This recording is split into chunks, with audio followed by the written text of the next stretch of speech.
Pecados espectaculares, por John Piper. Capítulo 4.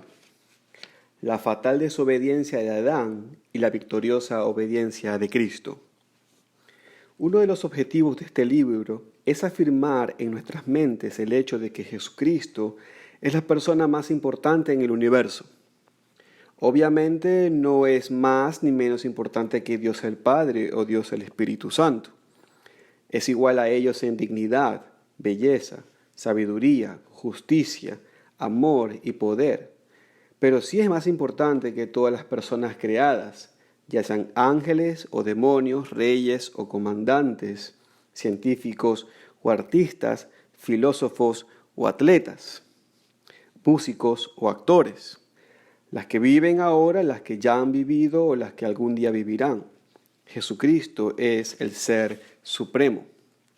Este libro también tiene como propósito demostrar que todo lo que existe, incluyendo el mal, es ordenado por un Dios infinitamente santo y absolutamente sabio a fin de hacer que la gloria de Cristo brille con mayor resplandor. Sé que el término ordenado es un vocablo peculiar y quiero aclarar a qué me refiero cuando lo uso. No intento en ninguna medida oscurecer lo que estoy diciendo sobre la relación de Dios con el mal, pero sí intento decir con mucho cuidado lo que la Biblia dice.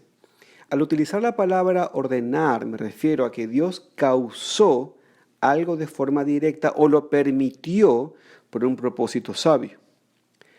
Ese permiso es una especie de causa indirecta, ya que Dios sabe todos los factores que están involucrados y qué efectos tendrán tales factores, y Él podría evitar los resultados. Por ende, su permiso es una especie de causa secundaria, pero no una causa directa. Esta distinción es un esfuerzo por ser fiel a diferentes formas en las que la Biblia habla sobre la relación de Dios con los eventos. La Biblia expresa ambas ideas, causar y permitir, por medio de la forma en que Dios hace que sucedan las cosas. Por ejemplo, en Marcos 5:12 al 13, los demonios rogaron ser enviados a los cerdos y Jesús les dio permiso. En 1 Corintios 16:7, Pablo dice: espero estar con vosotros algún tiempo, si el Señor lo permite. Hebreos 6:1 al 3 exhorta a las personas a dejar ya los rudimentos de la doctrina e ir delante a la perfección, y termina diciendo: y esto haremos si Dios en verdad lo permite. La Biblia habla de la acción más directa de Dios, incluso en eventos que involucran el mal. Por ejemplo, los hermanos de José lo vendieron como esclavo. Por medio de este acto pecaminoso, José va a Egipto y luego se encuentra en la posición de salvar a los mismísimos hermanos que lo odiaban. José dice: Dios me envió delante de vosotros para preservaros posteridad sobre la tierra. Registra Génesis 45:7. En el éxodo de Egipto leemos que Dios endurece el corazón de Faraón y hace que los egipcios odien a los israelitas. Éxodo 4:21 registra: yo endureceré su corazón de modo que no dejará ir al pueblo. Y de hecho, Salmo 105:25 registra: cambió el corazón de ellos para que aborreciesen a su pueblo, para que contra sus siervos pensasen mal. En el caso de las calamidades, ya sean físicas o espirituales, una y otra vez son descritas como eventos enviados por Dios. Lanzaré contra ti animales salvajes que te dejarán sin hijos, registra Ezequiel 5:17. Enviaré hambre a la tierra, no hambre de pan ni sed de agua, sino de oír la palabra de Jehová, registra Amós 8:11. Por eso, cuando digo que todo lo que existe, incluyendo el mal, es ordenado por un Dios infinitamente santo y absolutamente sabio, a fin de que la gloria de Cristo brille con mayor resplandor, me refiero a que de una u otra forma Dios se asegura de que todas las cosas sirvan para glorificar a su Hijo. Ya sea que lo genere o lo permita, lo hace con un propósito. Para un Dios infinitamente sabio que lo conoce todo, tanto el causar como el permitir algo tiene siempre un propósito. Son parte del cuadro completo de aquello que Dios planea realizar. La Biblia es explícita al enseñar que la maldad existe por el sabio propósito de Dios. Por ejemplo, Proverbios 16:4 dice: todas las cosas ha hecho Jehová para sí mismo, y aún al impío para el día malo. Dios ha hecho esto de una forma misteriosa que no elimina la responsabilidad del impío y la pecaminosidad de su propio corazón. El hecho de no poder explicar cómo puede suceder eso debería hacernos personas humildes. Simplemente se nos informa que las cosas son así. Tenga cuidado de no llevar a la Biblia suposiciones que la Biblia no enseña, porque así es como se anula la palabra de Dios. Vimos en el capítulo 2 que todas las cosas fueron hechas por medio de Cristo y para Cristo, Colosenses 1:16. Vimos que eso explícitamente incluye los tronos, dominios, principados o potestades que fueron derrotados por Cristo en la cruz. En otras palabras, fueron hechos para el día malo, tal como lo implica Proverbios 16:4. Dios sabía en lo que se convertirían después de ser creados y recogió la maldad de estos seres en su plan de redención. El Viernes Santo, cuando Cristo murió y los poderes del mal fueron derrotados, el poder, la justicia, la ira y el amor de Cristo se manifestaron. Tarde o temprano, toda rebelión forjada en contra de Cristo se derrumba y sirve para glorificarlo. Este libro también intenta fortalecer la convicción de que el cristianismo no es solamente un conjunto de ideas, prácticas y sentimientos diseñados para nuestro bienestar psicológico, bien sea diseñado por Dios o por el hombre.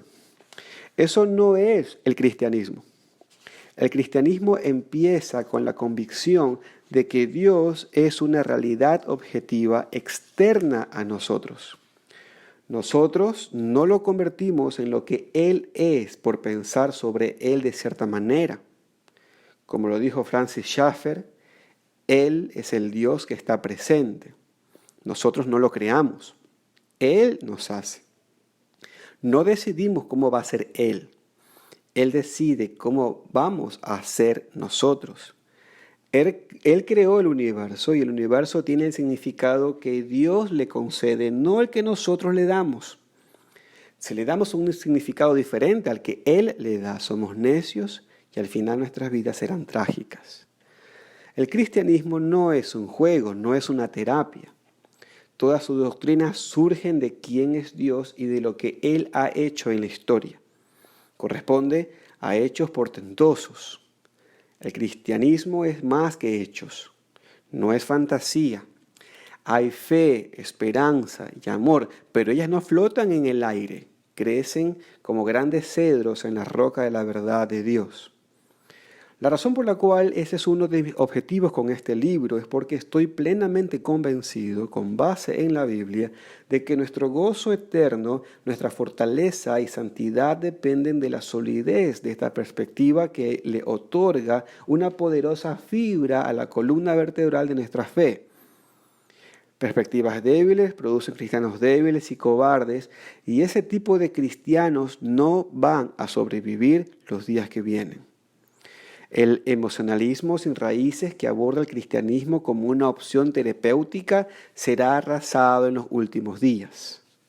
Los únicos que permanecerán firmes serán los que han construido su casa sobre la roca de la gran verdad objetiva que hace a Jesucristo el origen, el centro y la meta de todo.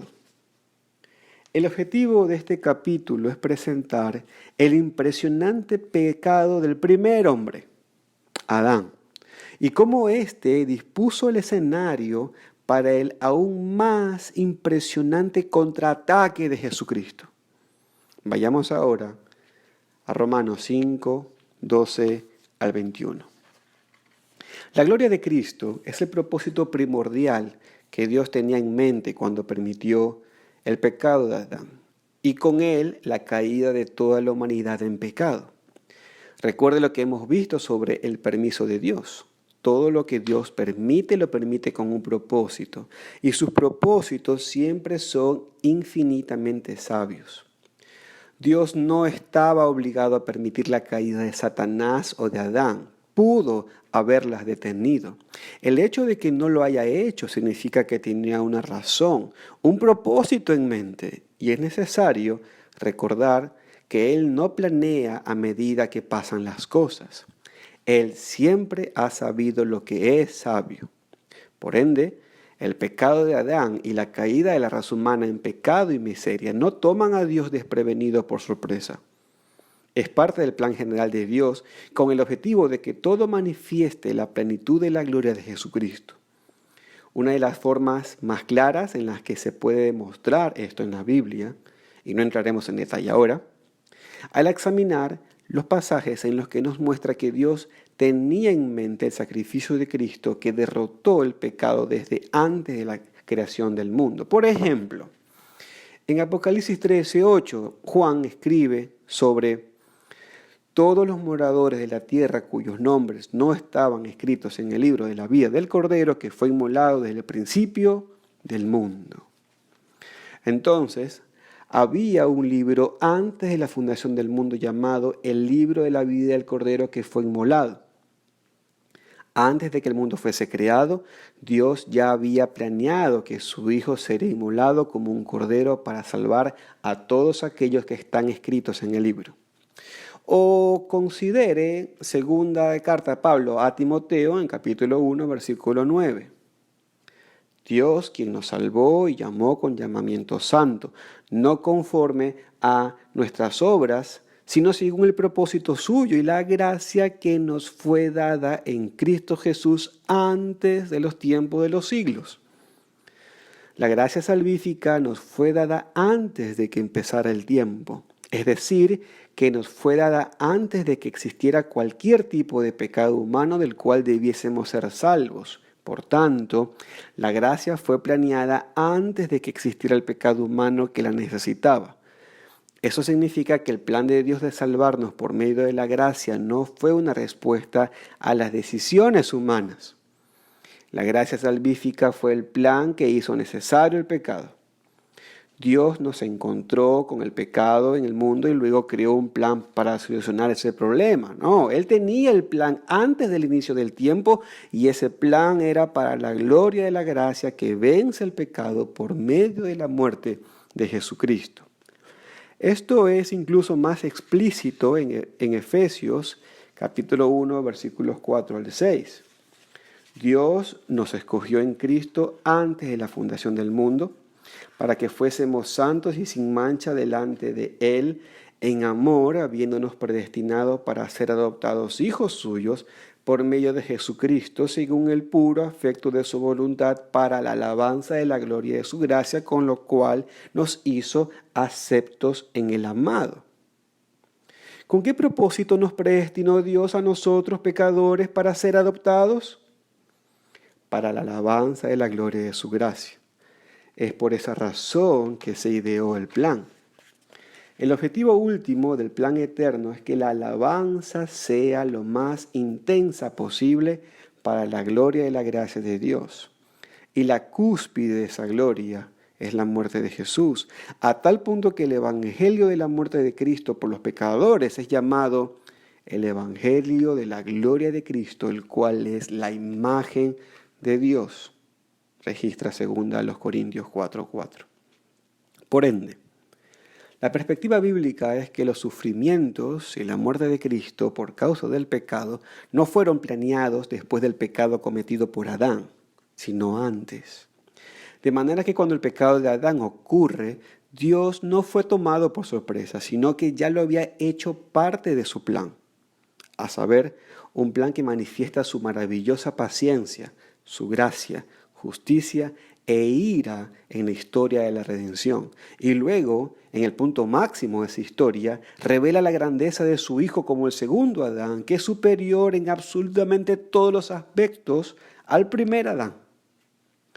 Por tanto, al examinar Romanos 5, 12 al 21, Tengamos en mente que el impresionante pecado de Adán no frustró los propósitos de Dios que exalten a Cristo, sino que más bien sirvió para cumplir ese objetivo.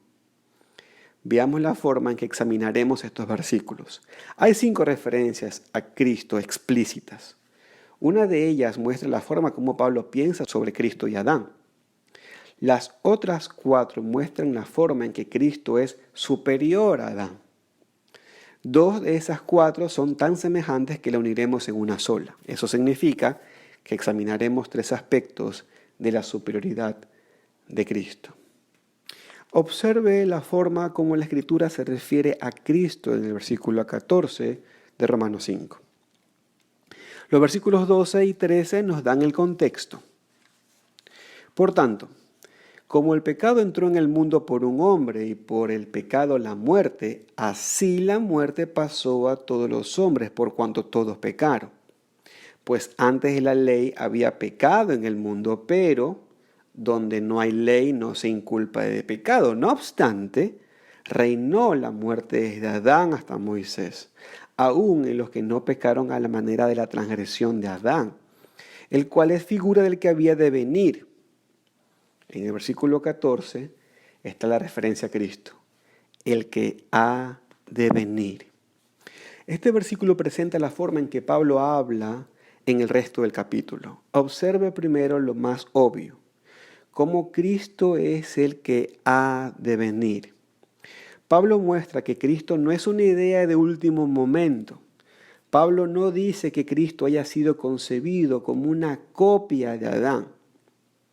Dice que Adán era un tipo de Cristo. Dios trató con Adán de manera que lo convirtió en un tipo de la forma como había planeado glorificar a su Hijo. Un tipo es una prefiguración de algo que vendrá después y que será semejante a ese tipo, solo que superior. El plan de Dios para Cristo precedió a su trato con Adán. Observe con mayor atención el momento cuando, en el flujo de su discurso y pensamiento, Pablo elige decir que Adán es un tipo de Cristo. El versículo 14 dice, no obstante, reinó la muerte desde Adán hasta Moisés, aun en los que no pecaron a la muerte de la transgresión de Adán, el cual es figura del que había de venir. Él elige contarnos que Adán es un tipo de Cristo justo después de decir que incluso las personas que no pecaron a la manera de Adán también soportaron el castigo que Adán soportó. ¿Por qué Pablo justo en este punto dice que Adán es un tipo de Cristo? Lo que Pablo acaba de decir presenta la esencia misma de cómo Cristo y Adán son semejantes y al mismo tiempo son diferentes. Este es el paralelo. Las personas cuya transgresión no fue semejante a la de Adán murieron como Adán. ¿Por qué? Porque estaban conectadas a Adán. Él era la cabeza que representaba la humanidad de esas personas. Y su pecado es contado como el pecado de ellos por la conexión que tenían con él. Esa es la esencia y la razón por la cual Adán es llamado un tipo de Cristo. Porque nuestra obediencia no es como la obediencia de Cristo. Y sin embargo tenemos vida eterna con Cristo. ¿Por qué? Porque estamos conectados con Cristo por fe. Él es la cabeza que representa a la nueva humanidad y su justicia nos es contada como justicia a nosotros por nuestra conexión con Él. Registra Romanos 6:5. Este es el paralelo implícito al llamar a Adán un tipo de Cristo. Adán, el pecado de Adán, la humanidad condenada en él, la muerte eterna. Cristo, la justicia de Cristo, la nueva humanidad justificada en él, la vida eterna. El resto del pasaje explica cuán superior es Cristo y su obra salvífica y Adán y su obra destructora. Tenga en mente lo que dije al inicio de este capítulo. Lo que estamos viendo en este momento es la revelación de Dios de las realidades que definen el mundo en el que vive cada una de las personas que habitan este planeta. Todos los seres humanos estamos incluidos en este texto por Adán, que es el padre de todos. Por tanto, cada persona que usted encuentra de cualquier etnia se enfrenta a lo que este texto describe, a la muerte en Adán o a la vida en Cristo. No olvide que este es un texto global. Esta es una realidad definitoria para cada persona que usted conoce o conocerá. Las cosmovisiones endebles producen cristianos endebles, pero esta no es una cosmovisión endeble. Por el contrario, se extiende a lo largo de las eras y del espacio para incluir toda la historia y toda la tierra, y afecta a cada persona del mundo y cada suceso noticioso que aparece en los medios de comunicación. Ahora, examinemos las tres maneras en que Pablo celebra la forma en que Cristo y su obra es superior a Adán y su obra. Se pueden resumir en tres fases. Primero, la abundancia de la gracia. Segundo, la perfección de la obediencia. Y tercero, el reino de la vida. Vamos al primero. Vemos en el versículo 15 de Romanos 5, y la abundancia de la gracia. Pero el don de justicia, versículo 17, no fue como la transgresión, porque si por la transgresión de aquel uno murieron los muchos, abundaron mucho más para los muchos la gracia y el don de Dios por la gracia de un hombre, Jesucristo. El argumento que se presenta en este pasaje es que la gracia de Dios es más poderosa que la transgresión de Adán. Esto es lo que significan las palabras mucho más. Abundaron mucho más para los muchos la gracia de Dios. Si la transgresión del hombre produjo muerte, cuánto más la gracia de Dios producirá vida. Pero Pablo es mucho más específico en esto. La gracia de Dios es específicamente la gracia de un hombre, Jesucristo. Abundaron mucho más para los muchos la gracia y el don de Dios por la gracia de un hombre, Jesucristo. No hay dos gracias diferentes. La gracia de un hombre, Jesucristo, es la encarnación de la gracia de Dios. Esas frases son la forma como Pablo habla de todo esto. Por ejemplo, en Tito 2:11 dice, la gracia de Dios se ha manifestado, es decir, en Jesús para salvación. Y en 2 Timoteo 1:9 dice, su gracia que nos fue dada en Cristo Jesús. Entonces, la gracia que es en Jesús es la gracia de Dios. Esta gracia es una gracia soberana que conquista todo a su paso. Veremos en tan solo un momento que ella tiene el poder del Dios del universo.